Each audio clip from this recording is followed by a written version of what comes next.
welcome to another edition of the Litigation Psychology Podcast. Dr. Bill Kanasky coming at you. This is brought to you by Courtroom Sciences. Hey, I got to tell you, I cannot believe I'm going to say this. I can't believe people are going to make fun of me. I'm sorry, but listen, as you may well know, I am a certified pizza snob. I take my pizza very seriously. I have said on this show, I will say it again. If you put pineapple on your pizza, you should be arrested. Really. Um, it's just it should be banned. It should be banned. It really should. It's disgusting. And I don't ever want to see that from any of you. And for those of you that email me and text me and say that I'm wrong, I'm sorry. You're not going to win this battle with me. It's gross, and it should never happen ever. But I got to tell you, I have got to confess, I have fallen in love with, ready for this, the cauliflower crust pizza. Oh my. Oh my. And the moment I heard about it and read about it, I'm like, yeah, come on. I thought this was gonna be like as bad as the pineapple issue. Like cauliflower crust? Like what kind of like that's like sissy stuff. No, no, no, no, no. Who the hell cauliflower crust? That's stupid. Dumbest thing I ever heard. Well, let me just tell you what. I've been converted. I've been converted. I've tried it at several different places, but what really got me is my local Italian joint down the street here in Orlando. It's the best Italian food I've ever had. They've started putting it on the menu. So I'm just telling you, if you haven't tried it yet, cauliflower crust for the pizza, thin crust, unbelievable. So that's a go. That's a go. See, that's not even a rant for today. Like that's like something really positive. Typically, I start off with a rant. But no, start off with some good news today, just to update everybody. Cauliflower crust, way to go. Love it. So try that. Please try that. Let me know how it works out for you. Okay? Try it. Pineapple, stay away from it no matter what. All right, let's what do we want to talk about today? Um, witness stuff or jury stuff? We're gonna go witness stuff today, particularly young attorneys. Young attorneys. We have a lot of young attorneys that listen to this podcast, and I like teaching attorneys. In fact, I'm about to get on. I have a speech here in 90 minutes. Texas Defense Bar. We're going to be talking about some witness stuff, some reptile slash edge stuff for young attorneys. But young attorneys, younger attorneys, as you start to prep witnesses, there's some things that you don't know about that can kind of blow up in your face. And one of them is when you're working with the witness, so you bring a witness into your office or you go to them, is they may have several fear-based responses to litigation because litigation is stressful. People are scared. People get nervous. And I hate to break this to you, young attorneys. Anytime you have to talk to an attorney, it's typically bad news. People don't like talking to attorneys, right? So like when you're meeting with a witness, particularly for the first time, you can freak them out. You can freak them out. And the last thing you want is a freaked out witness. You need a witness that's going to be that's going to collaborate with you, that's going to be open and honest with you, that's not going to hide from you, dodge your emails, dodge your phone calls. You need these people to be honest with you and open with you. But if you show up or they show up and you're putting them into fight or flight responses because they're scared shitless, that's a problem. Okay. Some of these cases that you're working with the witnesses on are some pretty tough topics, particularly if it's a catastrophic injury or a death case. You may have to go over documents or videos, right? In trucking, it could be like a dash cam video or police body cam video. I mean, there's all kinds of nasty stuffs. Could be accident photographs, nasty stuff that can make a witness really shut down on you, right? And by the way, you don't have to be a young attorney to know this. You can be a very veteran attorney, but you may not know this. So I'm just trying to make your life easier. Okay, I'm just trying to make your life easier. If you're one of the plaintiff attorneys that listens to this podcast, and I know you do because you tell me you do, and many of you have reached out. I appreciate that. But your client, I mean, you may have your client may have some fight or flight responses because of talking about the case. It brings up, maybe some previous trauma. Okay. A lot of this stuff is traumatic. A lot of this stuff is traumatic. And you are going to jump in, and if you go too fast, your witness can shut down. If the witness shuts down, they're not going to participate the way you want them to. They may not be this. I think this is the key. I don't think they're going to be as open and honest on how they feel about the case if you go in there and you just dive right in, right? And we've talked about this before in the podcast, but it's worth repeating. Your ability to develop rapport and gain some trust with these witnesses, particularly in those first couple, visits that you have with them, is really, really key. Okay, really, really key. And so, what's a good way to approach this? Well, there's something in psychology that it's a type of therapy. It's called exposure therapy. Okay, uses the process of systematic desensitization. Okay, so what this means is if you have a case and you're working with a witness and you've got some pretty tough topics, you've got whether it be documents or photographs or videos, things that are going to get a witness emotional. And again, that could be fear, that could be anxiety, it could be anger. I mean, it could be anger, right? Um, this stuff could derail your prep pretty quick. So you have to determine when you meet with the witness, how do I proceed with this? Well, what I've seen, unfortunately, a lot of, particularly this is generally with the younger attorney, um, you jump right in the deep end. You throw the witness in to the deep end. You both jump in the deep end together, and they don't know how to swim quite yet, and they panic. Imagine if someone didn't know how to swim and you shoved them in the deep end of the pool. They're gonna flip out. They're gonna panic. Start in the shallow end. Let's put a toe in the water first, right? So with exposure therapy and systematic desensitization, the principle behind this, it's a dose response relationship, meaning the higher the dose, the more drastic the response.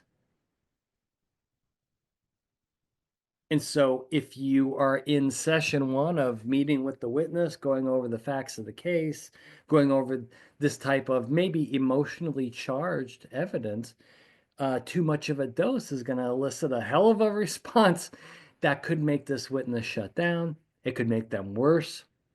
Okay. So how do you do this? Well, that'd be baby steps. So if we follow the kind of psychological principles here, I think the first thing to do uh, is maybe on that first session is you need like a temperature check, right? You can't just walk because I listen, you attorneys, man, I see how you walk in, right? You're all suited up. You got your document bag right on wheels. You're wheeling that in, or maybe you're carrying in a box of documents and you put those down and then you get all these and it's like you spread all this stuff out all over the place and you want to jump in. You want to jump in, you want to get to work. The problem is the witness brain really, in some cases, or many cases, is just not ready for that. Now, if you have a witness that's been deposed 5 times before, um, they've been through the litigation process, you've spoken to them on the phone, and you can tell like they're good, right? And they're stable. and they're not having these fear or anxiety or anger responses, okay, maybe you could go a little bit quicker with that, but you've done the temperature check. But then you have a different witness and they're scared, maybe worried about certain things. Again, could be traumatic memories of this event. You may have to go a lot slower. You may have to go a lot slower. So that would be showing up, and rather than bringing all this stuff with you, or maybe you bring it with you, but you don't exactly get it out. I think it's very, very important to sit down with these witnesses early. And again, we've covered this on the podcast, but it's well worth repeating because it still not doesn't happen enough. Is start off by checking in with this individual on a personal level, asking questions like, how are you doing? How are you doing emotionally since this incident? How do you feel that there's a lawsuit that's been filed? Okay. How are you sleeping okay? Are you having ruminating thoughts all day? It's affecting your concentration. Okay. Are you having nightmares? How are you as a person doing? Step number one that often gets skipped. And you, attorney, you come in like, hey, let's get to work. But your witness's emotional readiness is not there. And you skip right over that step. And that's how you make a witness inadvertently worse. You can scare them away. Then you call for session two and they're not returning your call. They're deleting your emails, right? They're ignoring your texts. We don't want that. We don't want that. So systematic we have to desensitize them to the memories of this case, the evidence in the case that's going to come up, the documents, the video, the pictures, whatever. Okay. So first step is take a temperature check emotionally. How are they doing? And you will see some of these witnesses will respond with, boy, I'm so glad that you asked me that. Oops, I just hit the wrong button. Sorry about that. They will say, I'm so glad that you asked me that.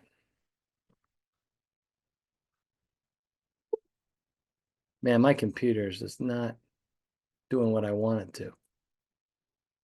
Okay, there we go. Sorry, tech glitch, tech glitch.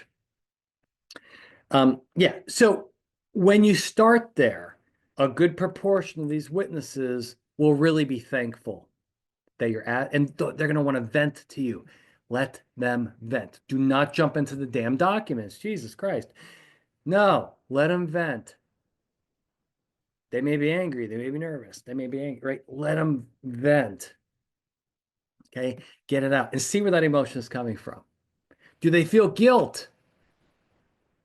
Do they feel shame? Are they angry with themselves? Are they angry with somebody else at the company? Right? What's their memory like? Okay. A lot of very important work that needs to be done early. Again, that's often skipped by the trial attorney because you don't know any better. You guys are attorneys. You have all your documents, you have your case strategy. You want to get to work. But I think there's a lack of appreciation for the witness brain, and particularly their emotional status, right? So the first step here is let's get an assessment of that. Okay. See how they're doing. Okay. So now, if they start to vent, you need to now put your paperwork aside. You need to let them vent and kind of get to the bottom, right? Some back and forth, some good active listening by you to kind of see where they're at. Let them vent. And then once they vent, you can go to step two if it's appropriate. I mean, if they're breaking down, sobbing, and crying, and they're having an emotional meltdown, going over exhibits from that point forward is completely useless. They're not going to retain any of that. Okay. You may have to spend the rest of that session bonding, building some trust, Remember, no trust, no nothing. No trust, no nothing with your witness. Okay. And for all I know, you may spend the rest of that session holding their hand and processing the emotions of the situation. Got to have that first before you move on. Yeah, got to absolutely have that first. And again, it's often skipped. You skip it, they flip out, and then they don't. Here's the thing, then they don't trust you. They want to avoid you because you are a negative stimulus. So what do? Be the positive stimulus. Be emotionally curious and supportive of your witness and do that little mini assessment up front. Now, if they're good and you've determined, okay, they're not flipping out, right? Then we could go to part two. Then you can start going over your documents, your exhibits, your pictures, your video. But then you have to understand they could be triggered. See, many witnesses come in the witness prep and they're ready to go. Oh, I'm good, I'm good, I'm good, I'm good. And then you show them a accident photo and then they F and flip out because they weren't good. They thought they were. They were trying, right? So systematic desensitization, dose response. What should the first dose be? Well, the first dose isn't the picture of the dead body from the accident scene. It's you're going to talk about this. So the way to do this is to tell the witness, okay, now there are some pictures from the accident scene, right? Let me talk you through what's in these pictures.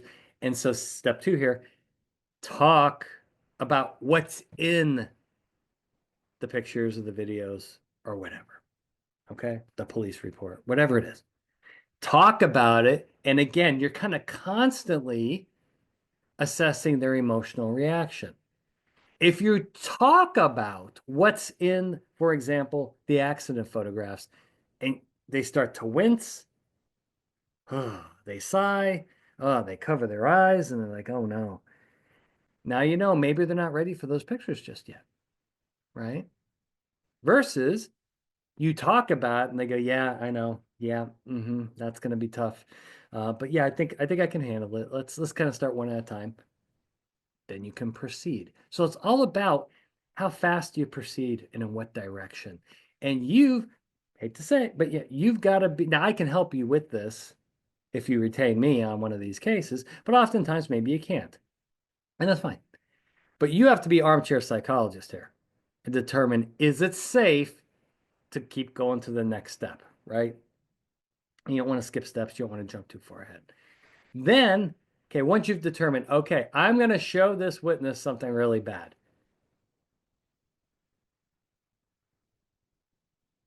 Let's not show them, 10 bad pictures and spread them. No, let's start with picture number one.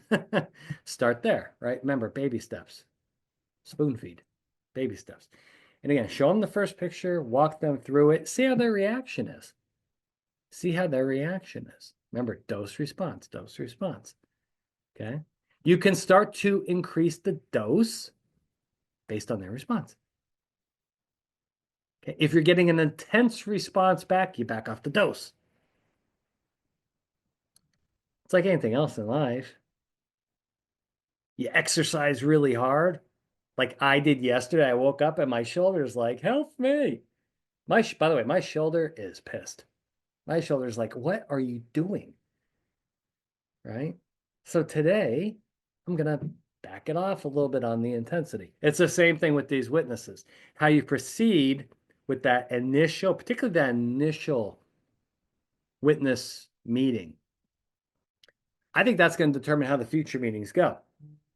And again, are you going to end up a pain in this witness's ass? Or are they going to see you as someone that they trust and someone that supports them, right? And you obviously want to be someone that they trust and that you support. Okay. So then you start getting the pictures, or maybe it's, maybe it's the video. Keep an eye on the witness. How are they doing emotionally? Then here we go. We're going to stop and we're going to ask them, okay, I just showed you 3 pictures. Now we're going to go right back to the beginning. Okay, now that I've showed you the pictures, how do you feel? How do these pictures, if any, move you emotionally? Are you bothered? Now we're talking about pictures that could be bad. This could be a contract dispute where there's contract language, or maybe bad emails or texts going back and forth. And they read the email like, ah, shit.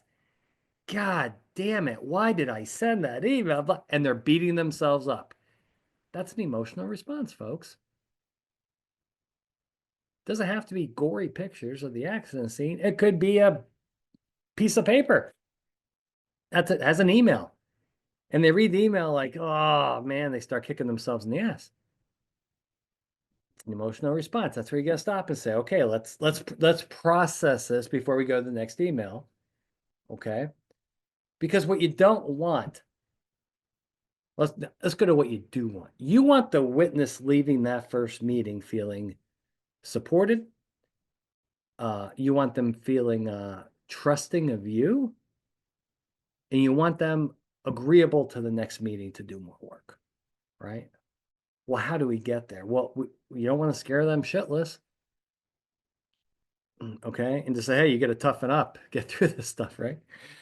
You got to show them the stuff, you got to talk through it, but you kind of constantly have to be assessing them emotionally, because anything in the case could be a trigger. Okay, everybody's got emotional triggers. In litigation, typically it's going to be one of these exhibits or a memory. Okay. Now, again, you want them to be comfortable, you want them to be emotionally stable, you want their honesty. So another thing you're looking for here, which again, you're not going to get, you just throw them in the deep end here, you're not going to get honesty. Because listen, some of the key questions is, hey, between you and I, we got attorney-client privilege. Do you think one of your colleagues may have screwed up here? Like, what do you think? Like, just between us. And you really need the answer to that question. I've got many of cases where witnesses are like, yeah. And the attorney's like, oh, shit. But then you get other matters in which the witness freezes. Remember, fight, flight, freeze, freeze. I got a new paper coming out about the freeze response that's coming out. That may come out early next year. I already have it written. I just got to decide where I'm going to publish it. Fight, flight, freeze. Meaning you start to pressure them about how they feel about the case, particularly about their colleagues or their supervisor, and they freeze up and they lie to you. They're not, no, everything's cool. No, we're good. But deep down, they're critical of one of their colleagues. Okay. We don't want that. You need honesty. So as you can see, when you're working with a witness early in the process, that I think that first meeting or Zoom or whatever, I think that's going to determine your fate subsequently and how that witness is going to be able to be prepared. And if you screw up that first meeting by jumping in too quick, not really assessing this witness on where they're at, it's going to sabotage your future meetings because they won't trust you. They won't like you. They won't trust you. And they won't be forthright with you. And then that's where things blow up in your face at deposition. Because they say something nuts at dep, and you look at them like, what the F was that? Where did that come from? Well, that's because they didn't trust you. And they didn't tell you during the prep session. Okay. Most of this stuff is preventable if you take the right approach. If you take the right approach, don't go too fast early. Many witnesses are fragile, emotionally fragile. Okay. Empathy. See, you struggle for empathy as the attorney because you've never been a witness. By the way, worst witnesses, the worst witnesses on the planet, attorneys. I've worked on many of legal malpractice cases. Trying to prep an attorney for a dep. Claims managers being a close second on bad faith cases. That's always fun. So it's hard for you guys to have empathy for the witness because you've never been in their shoes. You only see it from one side. Okay. So, young attorneys in particular, think about this. Have a plan for your first meeting in which your assessment of their thoughts, their feelings, their concerns, their emotional stability is on the top of your list. Okay. Have a plan to develop solid rapport and trust. Because listen, you're asking this witness to have a lot of faith in you. And witnesses don't like attorneys. They're scared of them. Okay. So think about what you're asking. Okay. And enter that meeting with the right mindset. You have some tools now that you can use and really emotionally get on the same page with the witness, empathize with them. So if they do have some fear issues or anxiety issues or anger issues, tell them that's understandable. I understand how you feel and why you feel that way. You feel this lawsuit may be unfair. You think you're being thrown under the bus. I don't blame you for being angry. I do that all the time. When a witness is angry, the first thing I tell them is, you know what? I don't blame you. I'd be angry too. Let's process this. And you talk about a little bit, and then you they figure out quickly, this anger, while valid, is not going to do anything, has no functional use in this process. It's there. We got to process it. We got to control it. But we know it's not going to help in the discovery process. Certainly not going to help a trial in front of a jury. But being calm, cool, collected, being strategic, being a team player in the litigation, that's going to help. And the only way to get there is to acknowledge the emotion, empathize with your witness. Okay. And when you leave that first meeting, your ultimate goal is to have these people trusting you, having faith in you, and actually looking forward to the next meeting. That's going to be productive. And then you're going to build upon that. And then guess what you do for meeting number 2? You do the same thing as meeting number 1. That's your starting point. Hey, we haven't met in 30 days. You start from you're always it's a constant emotional assessment because something may have changed. Maybe they thought about the case the last 30 days and now they got some new memories popped up, or something they didn't think about before popped up. And now they're all of a sudden, maybe they did fine in the first session, but now something's popped up and they're really, really worried. Get to the heart of that at the beginning of each of these meetings to get like a status report. Okay. Secondly, and boy, I've been burned by this a number of times. Maybe in that 30 days or 60 days or 90 days between these meetings, maybe something unrelated to the litigation happened in their lives that's now emotionally impacting them, like the death of a loved one, a divorce, a bankruptcy, a sick child, got fired from a job, anything. Shit happens, right? There's a reason why that bumper, it's the like the oldest bumper sticker in the world.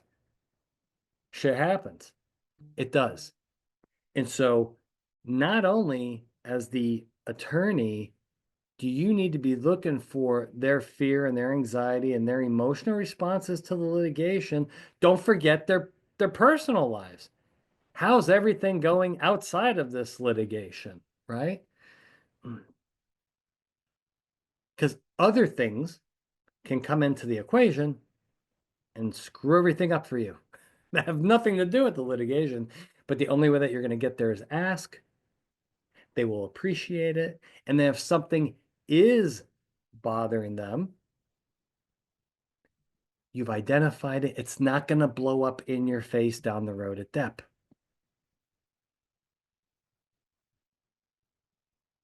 So as you can see, attorneys, this is really, really important. And something I will continue to pound into all your brains is that the cognition, the emotion, the behavior, that's really the foundation of what's going on here. All the strategy, all that, like that's really, really important. It's only as good as the foundation that's built on. If you have a shaky foundational witness, particularly emotionally, building on top of that shaky foundation is going to lead to disaster. So you don't need to be a clinical neuropsychologist to figure a lot of this stuff out.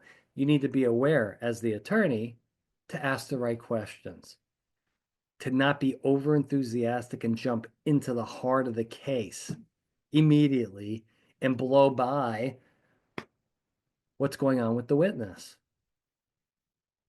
Okay? All right. Shorter podcast today, but that's fine. Am I going to rant? Am I going to rant? No, I don't. I don't think I'm going to rant today. I want to stay in a good mood because I got to do this speech here in about an hour and 10 minutes. That'll be fun. Talk a little reptile edge stuff. And those will be young attorneys during that particular speech. It's like a deposition boot camp, full day seminar.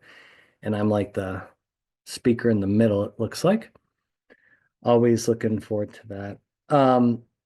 Folks, really, really appreciate you listening to the podcast. If you're capable, leave a review. We'd like some reviews. We don't get nearly enough reviews. Send to a friend or a colleague who you think may benefit from the podcast. And if you are an attorney and you would like to come on the podcast and you want to talk about a certain area of litigation, or you want to break down maybe a recent case and kind of talk, everybody complain, this is mostly vast majority of people that listen to this are defense oriented. The defense gets criticized. Every conference I go, yeah, the defense doesn't share information. They don't collaborate enough. I've been hearing that for 15, 20 years, but no one's really doing anything about it. You may have a really good story on a trial or a certain case or a certain witness or a certain expert. Come on the show. I'd love to have you. We'll talk about it. And that information can be shared. But maybe you had a certain challenge and you were able to overcome it. Well, I think other defense attorneys and insurance folks would love to hear that story. But we don't hear that enough. We don't hear that enough. So I'm just kind of throwing that out there. You know how to find me. It's not that hard. But I'll leave you with this. I'll leave you how I got started. I'm just telling you, the cauliflower crust on the pizza, I'm just telling you, to die for. See, I was the type of, with the regular dough, that's like the regular crust, I would eat the pizza, I get to the crust, I just throw the crust out, right? So it's like, if you look at my plate, when I'm done with it's just pieces of crust. I don't eat the crust. Crust is disgusting. It's just doughy bread. It's just nasty, right? This cauliflower crust, oh, I just devouring the whole thing. Devouring the whole thing. So look for that on your menu. Ask your local pizza joint. You're going to find it. And then let me know what you think about the cauliflower crust on the pizza because I love it. I love it. And going forward, that's going to be exceptional. My kids love it. I tricked them into it. They didn't know the difference. I tricked them in because if I would have said, "Hey, try this," I don't want to try that. I tricked them into it. And so now they love it. So now when we order pizza as a family, we can all get the cauliflower crust and it's going to work out well. Awesome. Well, thanks for listening to that. Again, make sure you are approaching your witnesses with the right mindset. Assess them emotionally, see how they're doing, because that's the foundation you're going to build your strategy on. It's going to promote trust, it's going to promote honesty, and you're going to get the most. You're going to get the most out of that witness when you take that particular approach.